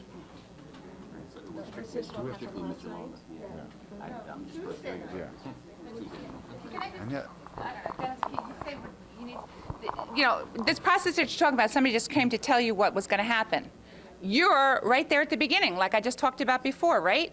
So now this is the time when everybody's got to yell up and down screaming, we're not going anywhere. Okay, so now this is the point where you basically get your tenants together. You invite all of your elected officials. They all come to a meeting. You get Channel 12. You do the things that you need to do to basically say you're not going anywhere. Okay? I wanted to ask also, does this happen to be at the polls during the time in November? Or how would you go about helping us? You know, would it... All right, listen, there are two ways to handle something like this. One is politically, one is legally. All right? There's a big old difference between politically and legally. Politically is, Mr. Mayor, there are how many of you living in this building? Just give me, come on, 100, 200, what? 120? 124 units. Okay, Mr. Mayor, here we are, 124 units representing approximately 2.5 people per unit. You're talking about 350 people. We have nowhere to go. When we lose our house, we will be on the steps of City Hall expecting you to build, find us a house. So now, thank you. See you next week. What do you think is going to happen? What do you think happened in Yonkers? That's exactly what happened. We had people on oxygen, in wheelchairs. Do you think the city wanted them on? Absolutely. So that's the kind of thing that actually mobilized that community. So that's what I'm talking about. That's the political level. That's the nice way to do it. That's the way, well, it's one way to do it. If you find it effective, it was effective in Yonkers. It was a combination of political efforts plus legal efforts. In my office, I actually stood back. The landlord wanted to sue HUD. The landlord said, you can't terminate my contracts. So he said, why don't you join me in the lawsuit? I said, for what? I said, for what? You're going to tell me that this building should be terminated? There's nothing wrong with this building. I said to the landlord, I said to HUD, you're both crazy. There's nothing wrong with this building. Landlord, if there is, fix it. HUD, if there isn't, why are you terminating the contract? So, okay, I, as a lawyer, do not believe in litigation. It's a big old waste of time. You probably have a large number of elderly people in this building. Elderly people cannot stand stress. What I got the most pressure in the city of Yonkers for was how long it took me to resolve that thing. So basically, even though ultimately the housing was preserved, we had people who really, we were worried, weren't going to make it. It was that serious. So that's the kind of thing where you need to tell people that, as my elected officials, you're here to look out for us. Whether you think I voted for you or not, the process voted for you, the process put you in place, you're here to represent me. So on that level, you do need to say, now's the time for you to step in and help. Then you start saying, think creatively. Think creatively, what can you do? Well, what can they do? They can actually force some kind of arrangement. Your former mayor was talking about it, which is basically to maintain, even after the sale or disposition of the property, to maintain some kind of a subsidy there. Believe me, there is a lot of money out there for a lot of different kinds of programs. So this doesn't end right here. You want to talk about the legal approach, you get yourself an attorney. Now, most likely you are eligible for free legal services from my organization, Legal Services of the Hudson Valley. You need to get yourselves organized and get somebody to call us up. We'll come in. These are the kinds of things where we look at notices. Are the notices actually legally proper? Was proper statements inside the notices, were they properly made? Was the notice properly posted? Was everybody given? All these different kinds of things that we're talking about. What they're doing, is it actually permissible under the law? I don't like the legal thing. I think it's a big old waste of time. But if you got to do it, you do it. I think it's more effective to get everybody involved to say, let's work together here to see what we can do. Let's be practical. These families need a home. As I had mentioned earlier, my staff is sending out a letter by next week. I would suspect that every city clerk in the county will be receiving my letter, which will have a copy of the resolution that was passed in the city of Yonkers, and it will also have the resolution that was passed by the New York Democratic Convention. I would strongly suggest to each and every one in this room that on November 1st, to contact your elected officials and ask them what is the status of that letter, because the city clerk, once that letter is given to the city clerk, it's the city clerk's job to make sure that the council members of each municipality in their little town, village, or whatever, that they get that resolution on their desk. And it's up to those council people to say they want to adopt their resolution or not. This resolution, like I said before, has been adopted in Mount Vernon, Greenburgh. It's also been addressed, has been adopted in Troy, Hudson, New York, Albany, and the list goes on. Make sure your elected officials look at that document and pass it, because it's going to protect you in the long run. We're talking about a couple different things here. You're from Snowden House, right? Yeah. Okay. Obviously, that's a major concern. And I'm going to commit my organization, Mount Vernon United Tenants, that I will help your building help get organized with the local people in Ossining. We will work with you. We do have a grant from the United Way to help do that, okay? So that's one thing. That's the organization of the Snowden House tenants. But the other is the citywide issue to make sure the ETPA passes, that eventually, if something does happen bad to Snowden, that they would come under that. So we have to work on both of them. We don't have to protect just the tenants of Snowden. Clearly, we want to protect everybody there. But we want to protect those other tenants who live in other housing, okay? Anything that would be subject to the Emergency Tenant Protection Act, we want them to be covered, okay? So we have a two-pronged thing. Organize the tenants at Snowden House, organize on a city level or the village level to make sure the city opts into the law. Okay? And we can do that. It's not that difficult. If there's the power here. As you came tonight, you told your compelling story. I would like you, and I'd like to get a commitment from you tonight, that you're going to go to the next village board meeting and make that same compelling story. Okay? Everybody, let them know you. They go to listen to Louis Capelli, okay? They should listen to you too. Okay? But they're not going to come to you. You got to go to them. You've got to go to them, and you have to make them hear you, and they will hear you. Okay. Well, I'm Catherine Borgia, and I'm a village trustee, so here I am, coming to you. Some of my questions have already been asked, but I guess I have two questions that I think I would like to get some help from this panel on.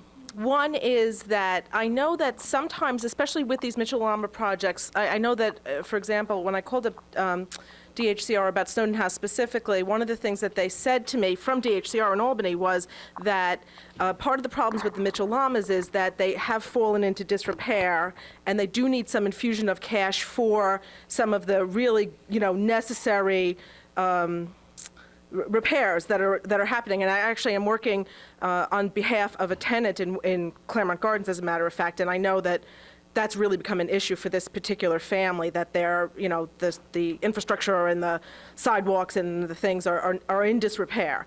So can you, maybe this is something you could talk to me about, after the program, but are there programs that can give that cash infusion when they are needed specifically for these projects as they come off the Mitchell-Lama? And if, I know that, for example, Snowden House is exploring some other affordability through federal dollars and it's like a 5-year program. So it's sort of a little patchwork solution that would be good for a little while, but I would like to see, to make sure that however this works out, that we get something that would mean that if we pass ETPA, that program would come under ETPA. That's number one. And then the second question I have is, we have a situation in Austin where we have a lot of illegal apartments, and I feel very worried about the tenants who live in those apartments. And I want to, does ETPA, this is my question. It's sort of a long roundabout way of getting it. How can the passage of ETPA help those tenants as well? Yeah.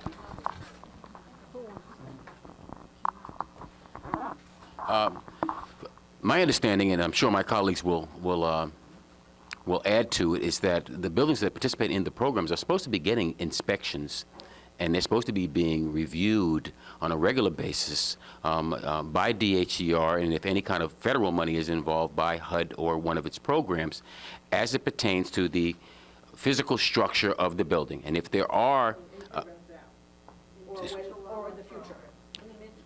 in the Mitchell-Lama programs, when they are involved in the Mitchell-Lama programs. And part of that evaluation is supposed to be taking a look at the physical structure of the building, the ceilings, walls, floors, foundation, except, plumbing, electric, et cetera, et cetera. And my understanding from conversations, at least from people at Claremont, were that, they, and also at Snowden, that there were structural things that had not been addressed.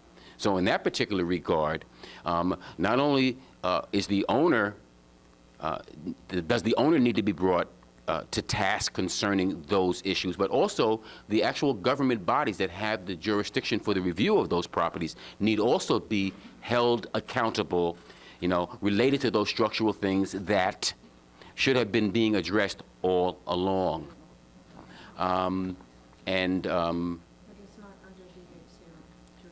Well, the Mitchell-Lama, it's not under the, yeah. It's not under the jurisdiction, you're saying? Yes, yes, yes, yes. Snowden House is not? Snowden House is not. Project-based Section 8?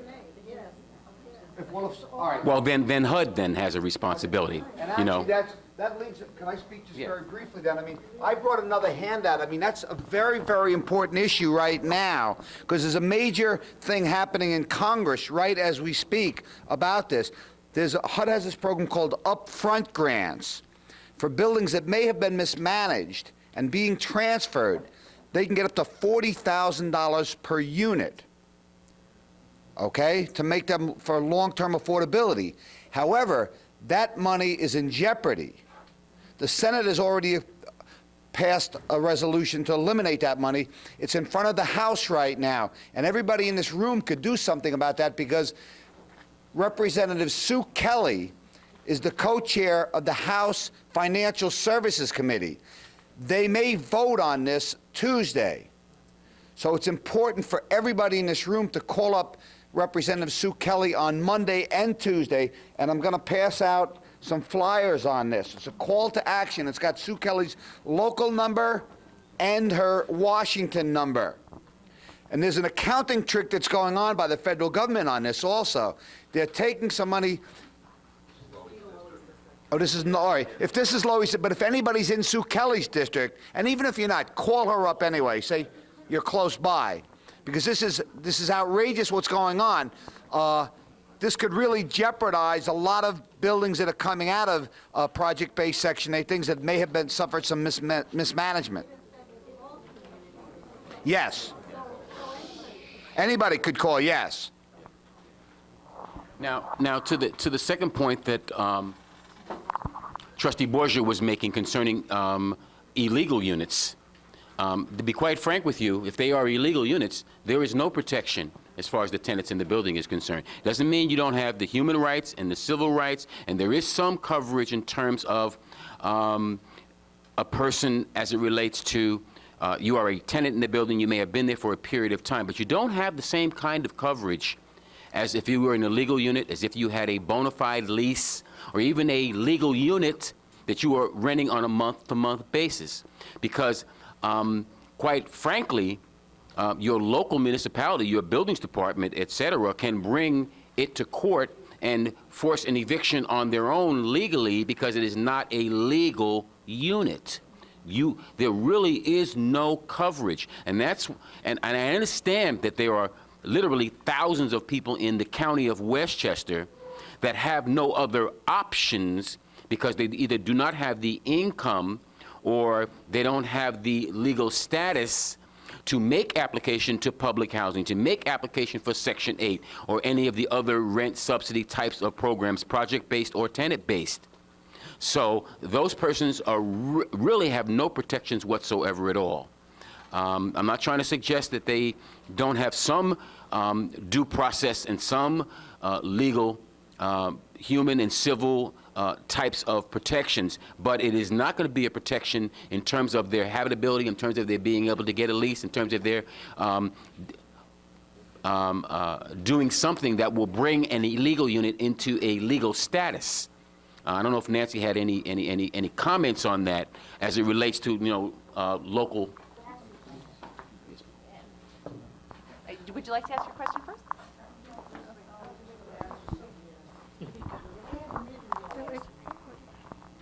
When they had the meeting here last week, they said they would let us know something within the next 6 weeks to whether how our living would be. Meaning that if some of us would have to move, they would, if we had to move, they would give us some kind of Section 8 that we only could use a one-time, what do they call, a voucher, Section 8 voucher, which we can move anywhere we want to, Florida or anywhere, but you only can use it one time. That's not a Section 8 I call, that's just something. And they're gonna let us know now within 6 weeks because we have to recertify again by March.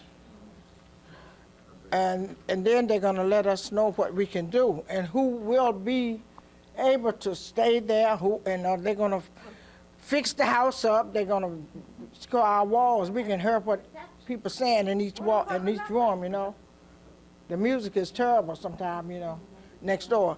They said they're gonna fix the walls and they're gonna do a lot of fixing up around there.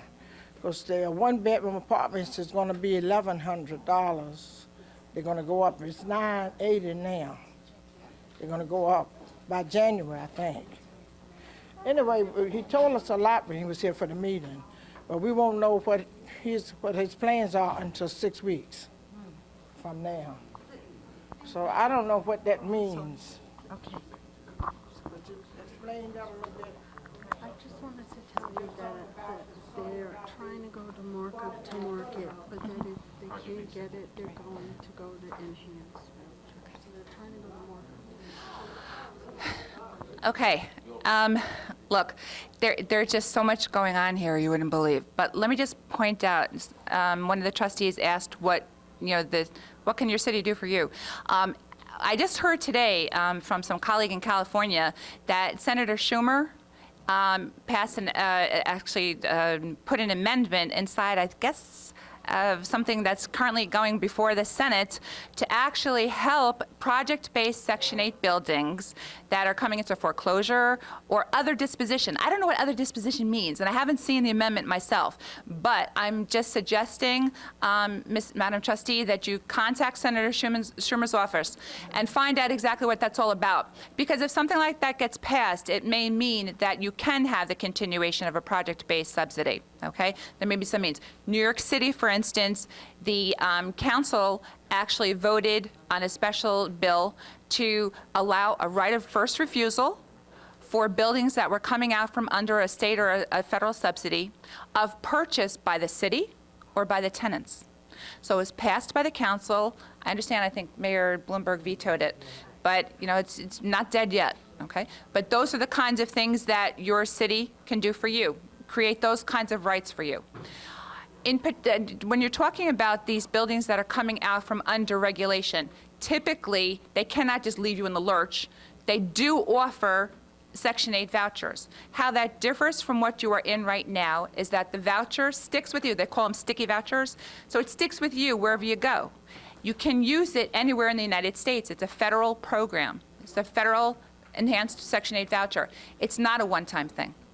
Okay? No, it's not one time. What it actually relates to is you're being eligible for the Section 8 program, so long as you're within the income guidelines. It stays with you. It cannot be terminated unless you do something wrong or you're just financially not eligible. So that is some measure of security to you, but as we said before, we prefer to see that your unit itself stays affordable rather than you having to use a voucher to afford it. That with these voucher programs, a tenant is only required to pay 30% of their income towards rents. That's what you're doing right now.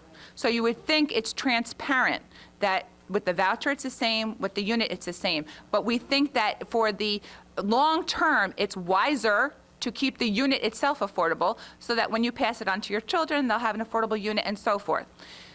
Let me just put, so there is some measure that people try to tell you that there's security and so forth for the voucher program, and some things like that are there.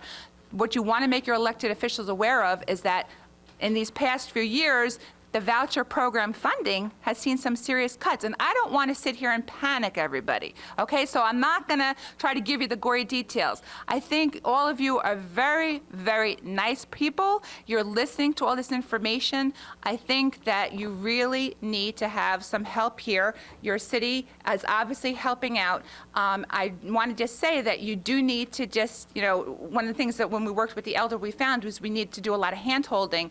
We don't want people to get ill over this whole thing. The point is to make you happy with a stable housing. So you need to take action, but have some confidence that things will work out, okay? So really fight hard, but have that confidence. So I just want to point that out, okay?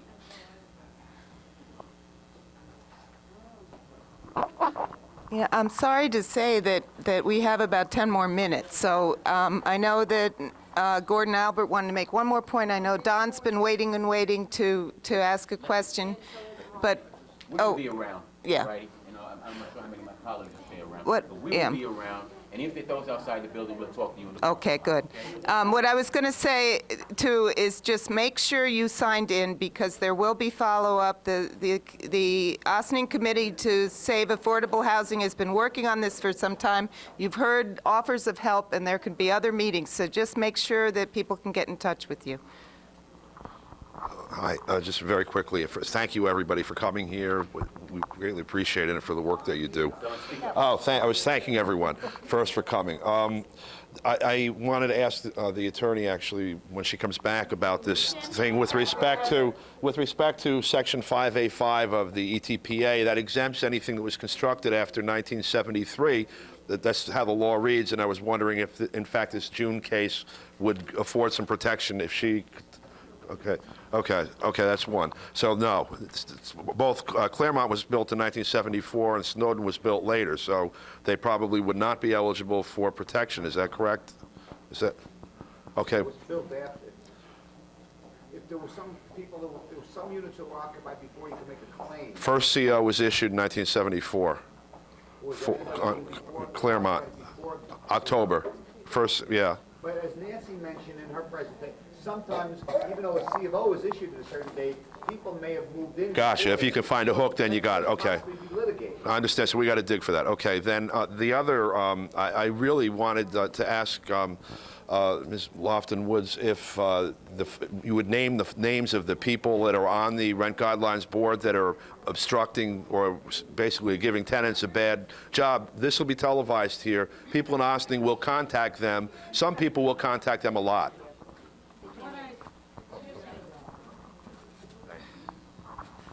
What I can share with you are the board members' names. That is public record. Of course, I have no problem with that. You know, I wear my bulletproof vest. Okay. Just a moment.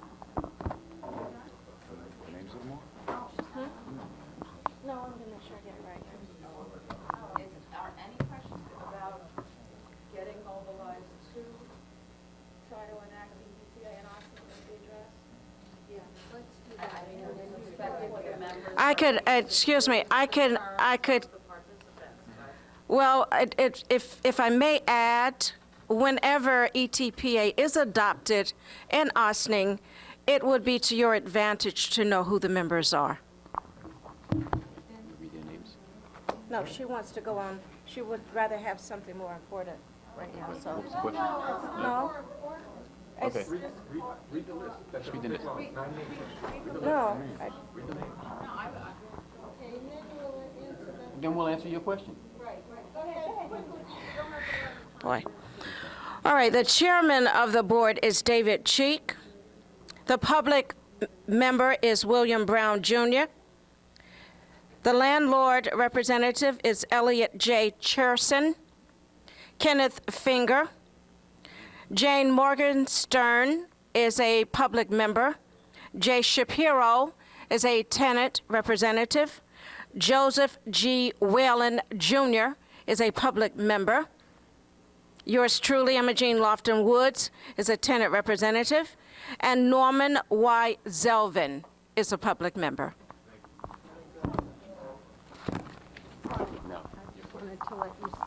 Yeah, I understand that time is short and that there are a lot of concerns here. My question is, I've only lived in Ossining for about 4 years. On my block alone, there are illegal immigrants living illegally in private homes. There are African-American families have been living in the same home for 50, 60 years. There are people like myself who have just come in recently, and it feels very divided. People seem very angry at each other. It sounds like a lot of organization, uniform understanding, and belief and hard work would be needed to put this over. If anyone has any suggestions about how to do this, I would really like to.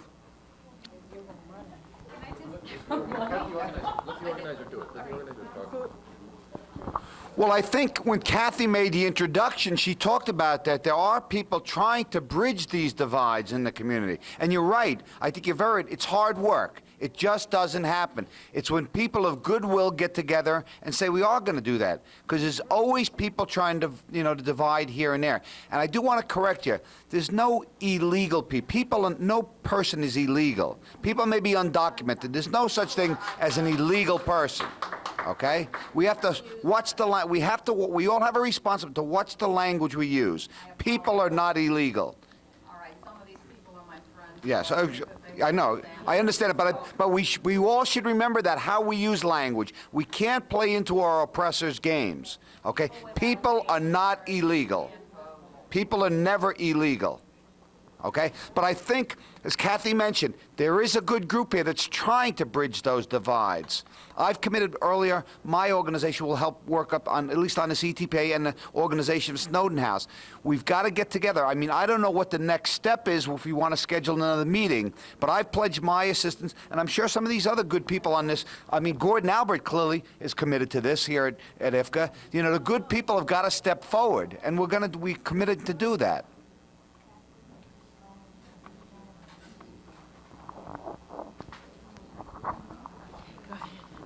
Good evening. I'd like to make this really, really quickly. I know that we're very limited for time, and I want to thank everybody here for this informative session. Everything that you have said to this group, these individuals here tonight, I agreed with, and great advice and great information, and I thank you all for coming. I did not have any intentions on speaking here this evening, but something that this lady pointed out earlier kind of hit home.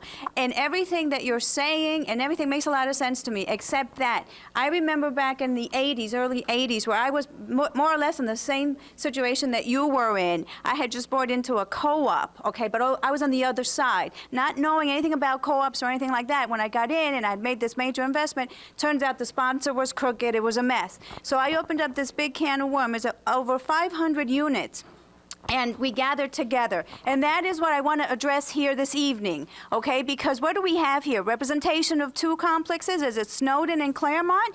Okay, I understand that Claremont Gardens has over 200 units, and we might have, what, 10 people here representing Claremont Gardens. So I think that a step before we get to this level is we first need to reach out within our own complexes. We need, and I'm going to tell you what I was told when I was in that position back in the 80s. Get together. Are you together? Do you have a committee? Do you have legal representation? No, you don't have a committee. You don't have any unity, and there's strength in unity.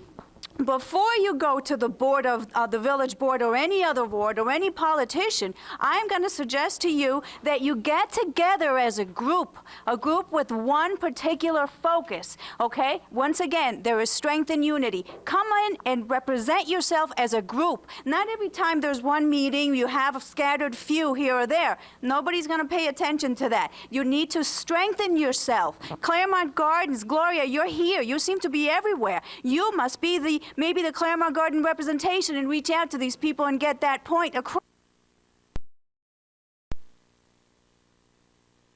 A esta comunidad. El Village Board y el alcalde confundió a todo el mundo junto con los administradores o dueños de Claremont Gardens, que les dijeron a la gente, todo está ok, don't worry, we are going to take care of you. La gente está confiando que ellos sí les están cuidando, cuando fue mentira. Todo este board ha estado trabajando desde el día 0 hasta el día de ahora. Now in English, just to finish, you know, you can translate what I say.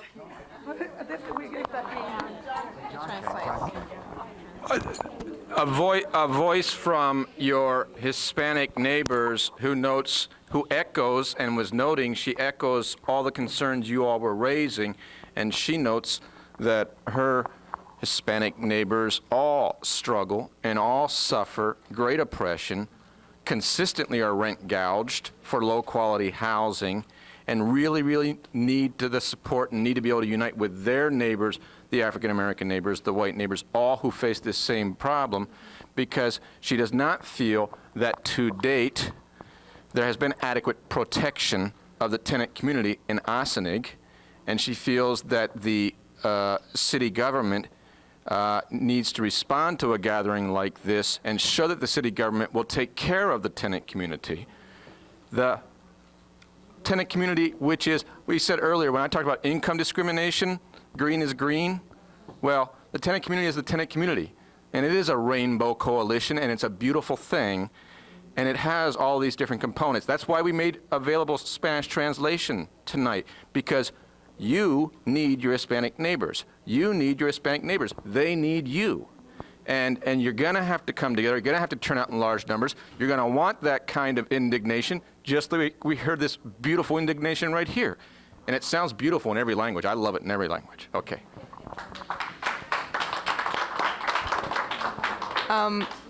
As usual, we're just warming up and it's time to leave. I'm sorry, but please make sure we can get in touch with you very soon. We will be having another meeting to talk about organizing and what next steps are. This really wasn't the forum. We didn't set up a way to do that here, especially since, you know, it's a pretty strict, we need to be out of here kind of thing. Does anybody want to wrap up? Or? I do want to make an offer. If I could make an offer to those people that are remaining, there are some very strong seniors in Yonkers. There are some very strong seniors in Yonkers that lived in those 3 locations I mentioned earlier, 50, 80, and 100 Riverdale Avenue. If you don't mind, I will ask them to join us at the next meeting. I will avail myself to you in whatever capacity that I can. We are told as members of the Westchester County Rent Guidelines Board, we cannot hold offices. However, that does not prevent me from availing my own personal self to you. So I will ask those women to join us the next time. Anything? That's it? No. That's, yeah. Okay. Ladies and gentlemen, again, you were terrific for coming here. Let me just point out something. You want to not be too skeptical. You want to take help where it is offered. when you look to people who are trying to help you, you want to basically let them know what you want, and you want to take help and know enough to know when people are being sincere and want to help you. Join together, listen to what people have to say. You form your own conclusions, but don't automatically mistrust somebody because what may have been done in the past. Give everybody a chance to help you who's trying to help you, okay? I think that you have a couple of people here at least who really want to do the right thing by you. So look to what you want, set your own agenda, and if they're helping you meet that agenda, trust them, support them, do what you can for them, okay? I have my business cards here, too. If people want those, they can get in touch with me directly in my office.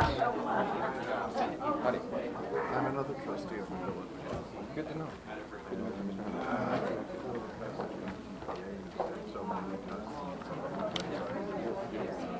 You're putting together consensus here. It